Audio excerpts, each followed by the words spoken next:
Llegaste hasta aquí, tal vez porque no has entendido las transformaciones de los números complejos. O tal vez que tienes un quiz, una actividad o algo que tienes que desarrollar. Curso de números complejos, norma, inverso y conjugado. Comencemos. Bueno, así como si tenemos el número 2 y le podemos encontrar su inverso, que sería menos 2, o su opuesto, también en los números complejos se puede hacer. El asunto no está nada más y nada menos sino en cambiarle los signos a ambos elementos. Recordemos que en un número compuesto tenemos una parte real y una parte imaginaria. Entonces, para sacar el inverso solamente vamos a cambiar el signo en cada uno de los elementos. Entonces, menos 2 más 3i y solamente quedaría 2 menos 3i. Cambiamos sus signos y eso es todo. Entonces, en este caso nos quedaría 4, sería menos 4, menos 5i quedaría más 5i. Y ese es el inverso. Pero realmente no es que sea un tema difícil o bastante complejo de comprender, solamente es el tema del cambio del signo. Pero hagamos los siguientes ejemplos. En este caso la parte imaginaria está de primero. En el caso de hacer un proceso inverso no pasa nada. Listo, solamente cambiamos el signo, quedaría 3i positivo y el 8 pasaría a ser menos 8 y ahí tenemos la respuesta. Ese sería su inverso. En este caso, pues ahí faltaría solucionarlo. Raíz de menos 9, recordamos que lo vamos a escribir como raíz de 9i más 2, la raíz de 16, que es 4. Entonces lo vamos a multiplicar. La raíz de 9 nos da 3 imaginario más 2 por 4 nos da 8 y le hacemos el inverso que sería menos 3i menos 8 y tenemos la respuesta casi parecida a este, pero igual son diferentes. Y tenemos ya lo que tiene que ver con el inverso de un número complejo. Realmente es un proceso bastante sencillo. Ahora, ¿qué pasaría si me hablan del conjugado de un número complejo? Bueno, vamos a hacer ese de una vez. Cuando hablamos del conjugado de un número complejo, lo primero que debemos comprender y aprender es la simbología. Entonces, en este caso, normalmente los números complejos se representan con una z y luego se coloca cuál es su estructura, como acá. Z1 es igual a menos 5 más 7i. ¿Cómo representamos el conjugado? Es la misma z, aquí tendría ya el subíndice que sería 1, 2, 3, 4, pero arriba tenemos una rayita encima que representa la parte conjugada. ¿De acuerdo? Entonces, ¿y en qué consiste la parte conjugada? Conjugar un número complejo es solamente cambiar la parte imaginaria. En eso consiste. Bueno, y si el número está en desorden, lo ordenamos y le cambiamos la parte imaginaria o lo puede cambiar así. Entonces, yendo con ese orden, entonces tenemos acá conjugado de Z1, ya tiene una rayita en la parte de encima. Entonces, lo único que hacemos es que miramos la estructura, ya está ordenada, primero la parte real, luego la parte imaginaria, y entonces le cambiamos el signo a la parte imaginaria, o el opuesto de la parte imaginaria. Entonces nos quedaría el menos 5 se mantiene igual, 7 pasa a ser menos 7, y ya este es el conjugado. En este caso sería entonces el 4 baja normal, y el menos 6 quedaría como más 6. Y ya tenemos los conjugados de Z1 y de Z2. Vamos a ver otros ejemplos. Entonces, si tu profesor te pide que saques el valor conjugado de estos números complejos, o de cualquiera, simplemente tienes que cambiar la parte imaginaria a su opuesto y listo. Entonces, ¿cómo quedaría este? Menos 8i. Aquí tenemos de primera la parte imaginaria, pero lo podemos cambiar acá. Igual lo vamos a ordenar. Entonces, aquí quedaría menos 8i, el conjugado sería 8i positivo y el más 1, es decir, la parte real se mantiene. ¿Y cómo quedaría ordenado? Quedaría entonces Z1 conjugado es igual a 1 más 8i.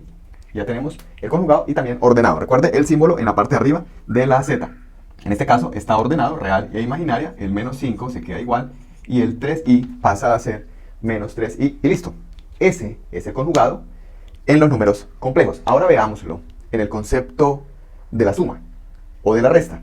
¿Cómo podemos nosotros a partir de la suma o de la resta poder encontrar el conjugado? Bueno, veamos los siguientes ejemplos. Aplicar el concepto de la conjugación en sumas y restas, necesitamos que primero veamos cuál es el fundamento de la suma y la resta. Si no, ¿qué hacemos en este caso? Usamos los ejemplos que hicimos anteriormente y nos dice acá que la suma de Z1 conjugado de Z1, mire que aquí hay una rayita en la parte de arriba del Z1, más Z2, pero el Z2 no está conjugado.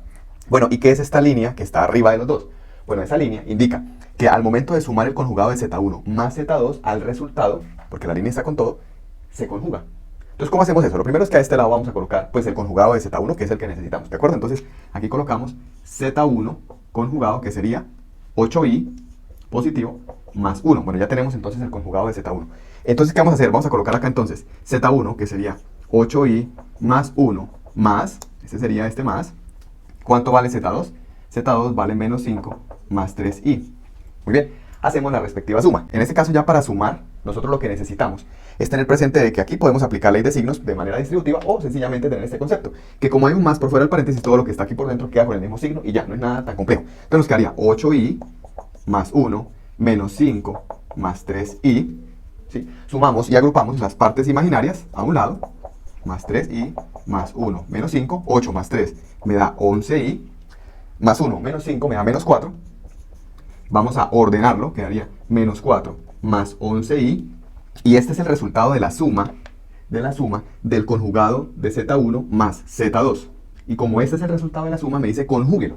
Entonces vamos a sacar el conjugado, que me quedaría menos 4 menos 11i, y esta es la respuesta. Entonces básicamente el tema del conjugado de un número complejo se puede aplicar tanto en elementos de manera independiente o individual en un ejercicio, así como de manera global, porque este conjugado me decía, saque el conjugado a la suma, a esta suma, y ya lo tenemos. Esta es la respuesta. Realmente es algo muy elemental. Y con esto salimos ya de la parte de los conjugados. Ahora vamos a uno que es bastante interesante, que requiere una explicación bastante específica, y es la norma de un número complejo. Para entender el concepto de la norma de un número complejo, necesitamos recordar y repasar, como está aquí en este video, si no lo has visto puedes ir a verlo, la ubicación de números complejos en el plano complejo.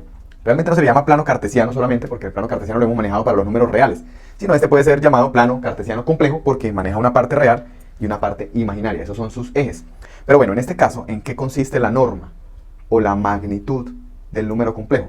Lo que pasa es que cuando uno ubica un número complejo en el plano cartesiano, él tiene un tamaño. ¿Por qué? Porque él viene del origen hacia donde está ubicado ese número.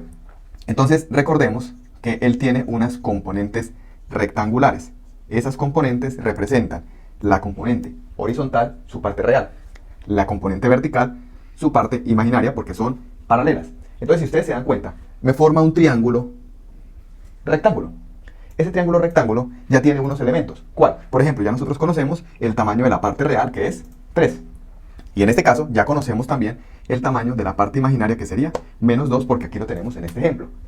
Lo que no conocemos es esto que está acá. Y a este se le conoce como la norma de ese número complejo. Entonces, ¿qué fundamento utilizamos para entender la norma del número complejo? Aquí está. Z, que representa el número complejo, es igual a la parte real más la parte imaginaria. Y la norma se simboliza con dos barras que rodean o envuelven el símbolo de la Z, con el subíndice que tenga. ¿Eso es igual a qué? A la raíz del cuadrado de la parte real más el cuadrado de la parte imaginaria. Pero en el cuadrado de la parte imaginaria solamente vamos a colocar el valor de b, no colocamos la parte imaginaria. Si llegamos a colocar la parte imaginaria, en la parte imaginaria quedaría al cuadrado, y debemos recordar que i al cuadrado me da menos 1, y no es correcto aplicarlo acá. Entonces, ¿eso por qué ocurre? Porque aquí realmente lo que estamos aplicando es el teorema de Pitágoras, que aquí les muestro la fórmula para que recuerden. No es el tema como tal, pero sí es importante recalcarlo, que lo que estamos aplicando aquí realmente es el teorema de Pitágoras con un triángulo rectángulo para calcular el tamaño de este segmento que representa la ubicación del número complejo, y listo. Eso es todo. Lo demás hace parte de un proceso ya matemático con potenciación y con radicación, pero vamos a hacerlo para que lo tengamos presente. Entonces, en este caso la parte real que representa el 13, lo vamos a escribir acá. Z1 entre dos barras es la norma de este número complejo, igual a la raíz de la parte real al cuadrado más la parte imaginaria al cuadrado. Y la parte imaginaria o su coeficiente imaginario es menos 2, sin la i. Ahora, ¿qué hacemos en este caso? Vamos a colocar acá la norma de Z1 es igual a la raíz de 3 al cuadrado, que me da 9, más menos 2 al cuadrado me da 4. Porque menos 2 por menos 2 me da 4. Entonces me daría 4. La norma de Z1 es raíz de 13. Este es un número irracional. Realmente es un número que no da exacto como tal, pero se puede dejar establecido hasta ahí. Si usted lo quiere llevar a parte decimal, ya es cada uno como lo decida, pero lo podemos dejar hasta acá como raíz de 13. Entonces, ¿qué significa? Que el tamaño desde el origen del plano complejo hasta el punto ubicado es raíz de 13. Mirando ese plano cartesiano, vamos a hacer otro ejemplo de dos complejos para sacarle la respectiva norma. Hagámoslo. Y continuando con otros ejemplos de la norma de los números complejos, entonces ubiqué en este plano cartesiano otros dos números complejos, y aquí tenemos esos dos ejemplos, Z2 y Z3. Aquí tenemos Z1, que fue el que ya hicimos. Entonces, para Z2 tenemos 2 más i, es decir, 2 más 1i. Tenemos 2 en la parte real y 1 en la parte imaginaria. Sacamos las componentes rectangulares y nos genera el triángulo rectángulo, y le vamos a calcular entonces la norma a Z2. Listo, perfecto, que es ese tamaño, esa distancia. Entonces, ¿qué hacemos acá? Norma de Z2 es igual a la raíz, ¿y qué ponemos ahí? 2 al cuadrado más 1 al cuadrado. ¿Cuánto nos da 2 al cuadrado? 4 más 1 al cuadrado, 1. ¿Y esto cuánto nos da? 5. O sea, que la norma de Z2 es raíz de 5, y lo tenemos. En el caso de Z3, entonces, tenemos acá que es menos 2 más 2i. Menos 2 en la parte real, más 2 imaginario. Entonces, aquí tenemos sus componentes rectangulares. Tenemos el triángulo rectángulo formado, y aquí vamos a calcular Z3, la norma, es decir, ese tamaño. Recordemos, la norma de un número complejo es su tamaño desde el origen hasta el punto ubicado en el plano complejo. Que esa parte nos quede clara. Entonces, venimos y decimos, la parte real es menos 2, ponemos menos 2. La parte imaginaria es 2, lo ponemos, recordemos, sin la i. Menos 2 al cuadrado me da 4, más 2 al cuadrado me da 4, y eso me da 8. Que esto también se puede escribir de una manera muy práctica, como 2 raíz de 2. Así se puede escribir la raíz de 8. ¿Y por qué se puede escribir así? Bueno, recordemos rápidamente que 8 es 4 por 2 y la raíz de 4 es 2. Por eso nos queda así. Y con esto hemos concluido de una manera muy específica, muy especial, lo que es el conjugado, el inverso y la norma de los números complejos. Terminemos este video del curso de los números complejos con los siguientes ejemplos. Hagámoslo. Bueno, miren lo que dice este ejercicio. Este ejercicio nos establece tres números complejos. Z1, 2i menos 3, Z2, 4i y Z3, menos 6, menos 2i. De esos ejemplos hay demasiados. Y si tienes alguna duda, alguna inquietud, déjame en los comentarios qué ejercicio te están planteando, en qué tienes dudas y buscamos la manera de resolverlo. ¿Listo? Entonces, el ejercicio nos dice esto. El conjugado de Z1 menos Z2 más Z3 y al resultado final de todo esto lo debo conjugar. Pero a eso también le vamos a calcular el inverso, el conjugado, por supuesto, que está planteado, y la norma. O sea, es decir, al resultado final le vamos a plantear la norma. No importa que dé grande. Necesitamos saber es cuánto da la norma de este ejercicio. Entonces vamos a hacer lo siguiente. Lo primero es calcular y encontrar Z1. El conjugado de Z1. Z1 es 2i menos 3. Le cambiamos el signo a la parte imaginaria. Menos 2i menos 3. Ya tenemos el conjugado de Z1. Por esa razón, entonces, vamos a plantear la operación antes de la conjugación directa o completa. Entonces sería menos 2i menos 3. Este es Z1. Menos paréntesis 4i.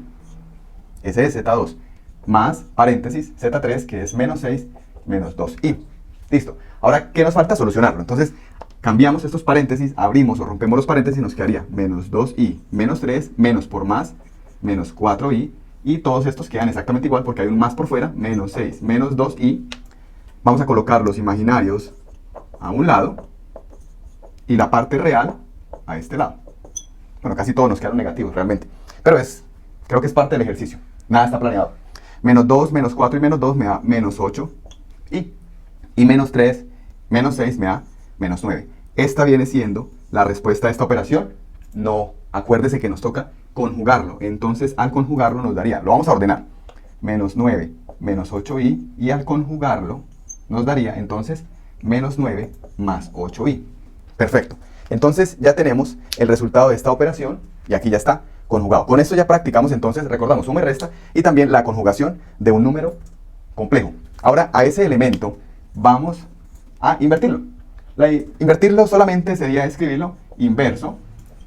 Sería entonces 9 menos 8i. Ese sería el inverso. Y la norma, entonces, ¿qué hacemos? Vamos a colocarle a esto un nombre. Vamos a decir que esto se llama m. No importa porque esa letra no afecta mi proceso. Se le puede colocar m, se le puede colocar p, se le puede colocar z. Bueno, eso no afecta mi proceso. Entonces, vamos a sacarle la norma a m. Ponemos norma de m y sacamos la raíz ¿de quién? De menos 9 al cuadrado más 8 al cuadrado, que son los elementos que tenemos acá. Le sacamos, la norma fue a la respuesta, no al inverso, ¿de acuerdo? Entonces, esto nos daría, la norma de m sería 81 más 64, menos 9 al cuadrado me da 81, y 8 al cuadrado me da 64. Entonces la norma de m sería la raíz de 145. Con esto terminamos las transformaciones de un número complejo. En este ejercicio pudimos ver cómo a esta operación le sacamos el conjugado, cómo a este elemento, que es el resultado de esto, le sacamos el inverso. Y aparte de eso, a este resultado le sacamos la norma, es decir, esta norma es el tamaño de lo que representa esta operación que al final me da un número complejo. Y con eso terminamos. Entonces ya terminamos lo que tiene que ver con las transformaciones de los números complejos, el inverso, la norma, el conjugado. Recuerde que estos procesos son importantes llevarlos al pie de la letra, tener ese orden para poder llegar al resultado concreto y al resultado específico y directo que necesitamos para la exactitud y para que nos vaya bien en nuestras actividades. No olvides darle like, suscribirte a mi canal, activa la campanita para que te lleguen las notificaciones, comparte con otros, con tus amigos, con tus primos, con tus familiares, con tus hermanos, con tus tíos, con todos los que necesiten este tema de las matemáticas, y nos vemos en el siguiente video, que son operaciones combinadas con números complejos. ¡Chao!